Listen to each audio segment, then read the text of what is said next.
৮ লাখ আসন শূন্য সরকারি বেসরকারি স্কুলে নতুন ভর্তির সুযোগ। স্বাগত প্রিয় দর্শক, পিবিসি টাইমস বাংলার এখনকার সংবাদের সাথে আছে আমি তারেক রহমান। পুরো সংবাদ জুড়ে থাকবে বিস্তারিত সকল তথ্য, আশা করি শেষ পর্যন্ত সঙ্গেই থাকবে। সরকারি ও বেসরকারি স্কুলে প্রথম থেকে নবম শ্রেণীতে ভর্তির জন্য কেন্দ্রীয় লটারির পরও প্রায় ৮,১০,৩০১টি আসন শূন্য রয়েছে। মাধ্যমিক ও উচ্চ শিক্ষা অধিদপ্তর মাউসি জানিয়েছে, এই শূন্য আসনগুলোতে নতুন করে আবেদন নিয়ে শিক্ষার্থী ভর্তি করা যাবে। মহানগর ও জেলা সদরের বেসরকারি স্কুলগুলোতে ৭,৯৯,৭৯০টি এবং সরকারি স্কুলে ১০,৫১১টি আসনে লটারির মাধ্যমে কোনো শিক্ষার্থী নির্বাচিত হয়নি। এবার ৬৮০টি সরকারি স্কুলে ১,০৮,৭১৬টি আসনের বিপরীতে ৯৮,৯০৫ জন শিক্ষার্থী ভর্তির জন্য নির্বাচিত হয়েছে। অন্যদিকে মহানগর ও জেলা সদরের ৪,৯৪৫টি বেসরকারি বিদ্যালয়ে ১০,০৭,৬৭৩টি আসনের বিপরীতে ২,০৭,৮৮৩ জন শিক্ষার্থী ভর্তির সুযোগ পেয়েছে।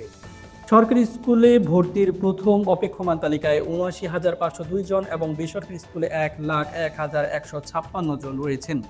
দ্বিতীয় অপেক্ষমান তালিকায় সরকারি স্কুলে ৫৮,৫৫৮ জন এবং বেসরকারি স্কুলে ৬৭,৫১৪ জন রয়েছেন।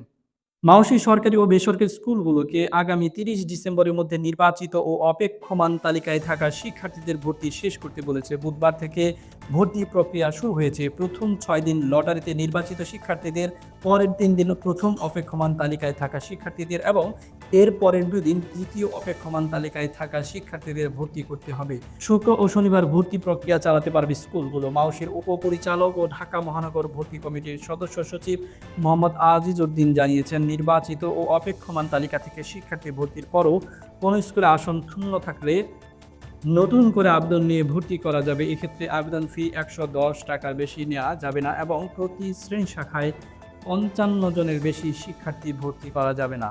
মাউশি থেকে গত ১১ই নভেম্বর জারি করা নির্দেশনায় বলা হয়েছে, ঢাকা মহানগরীর ক্ষেত্রে শিক্ষা মন্ত্রণালয়ের অনুমতি নিয়ে স্কুলগুলো নিজস্ব ব্যবস্থাপনায় ডিজিটাল লটারির প্রক্রিয়ায় ভর্তি কার্যক্রম সম্পাদন করবে।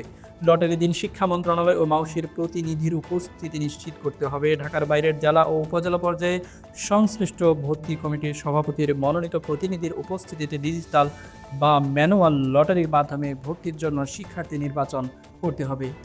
কোন স্কুলে শ্রেণীভিত্তিক শূন্য আসনের তুলনায় আবেদন কম হলে লটারি ছাড়াই সরাসরি ভর্তি করা যাবে। শিক্ষা মন্ত্রণালয়ের জারি করা সর্বশেষ ভর্তি নীতিমালা অনুযায়ী ভর্তি কার্যক্রম শেষ করতে হবে। প্রিয় দর্শক, এই ছিল আমাদের এখনকার সংবাদে। দেশের সর্বশেষ খবর জানতে আমাদের ইউটিউব চ্যানেল সাবস্ক্রাইব করুন, ফেসবুক পেজ ফলো করুন আর ভিডিওর লাইক, কমেন্ট, শেয়ার করতে ভুলবেন না।